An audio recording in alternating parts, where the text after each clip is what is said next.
বিশ্বজুড়ে বাড়ছে এমপক্স ভাইরাসের প্রাদুর্ভাব। আফ্রিকা ইউরোপের পর সর্বশেষ এশিয়ার পাকিস্তানে ৩ জন রোগী শনাক্ত হয়েছে। দ্রুত ছড়িয়ে পড়ায় ছোঁয়াচে এ ভাইরাস নিয়ে জনস্বাস্থ্যের জন্য সতর্কতা জারি করেছে বিশ্ব স্বাস্থ্য সংস্থা। ইতোমধ্যে এমপক্স নিয়ে বাংলাদেশে উচ্চ সতর্কতা জারি করা হয়েছে। পূর্বে এই ভাইরাসটি মাঙ্কি পক্স নামেই পরিচিত ছিল।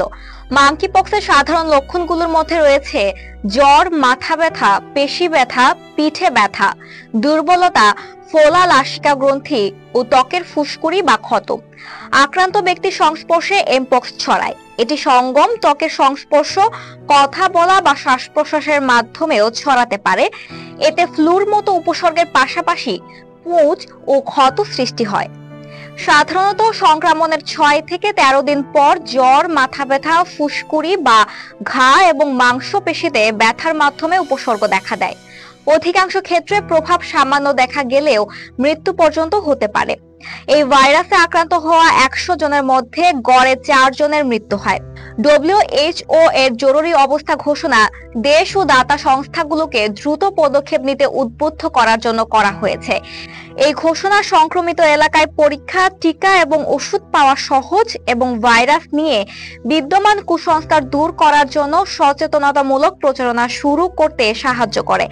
এর আগে WHO ২০২২ সালের জুলাই মাসে এমপক্স ভাইরাসের সংক্রমণের জন্য জরুরি অবস্থা ঘোষণা করে এবং ব্যাপক টিকাদান ও সুরক্ষা ব্যবস্থা অনুসরণের ব্যবস্থা নেয়। প্রায় ৯০,০০০ মানুষ সংক্রমিত হওয়ার পর ২০২৩ সালের মে মাসে জরুরি অবস্থা তুলে নেওয়া হয়।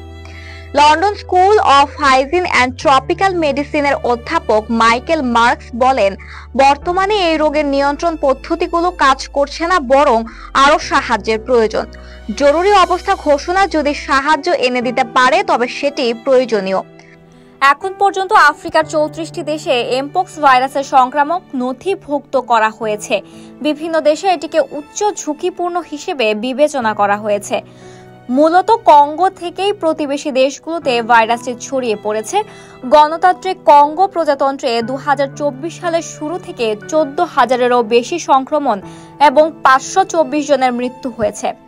এছাড়া প্রতিবেশী দেশ বুরুন্ডি, কেনিয়া, রুয়ান্ডা ও উগান্ডাতেও রোগী শনাক্ত হচ্ছে। সেখানে আগে কখনো সংক্রমণ ঘটেনি। এমপক্স ভাইরাস শিশুদের মধ্যে বেশি দেখা যাচ্ছে।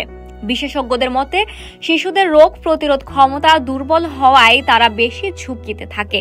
তাছাড়া বাচ্চারা শারীরিক সংস্পর্শে বেশি আসে এবং অনেক সময় নিজেরা সুরক্ষা নিয়ে ব্যবস্থা নিতে পারে না, যা তাদের বেশি সংক্রমিত হওয়ার কারণ হতে পারে।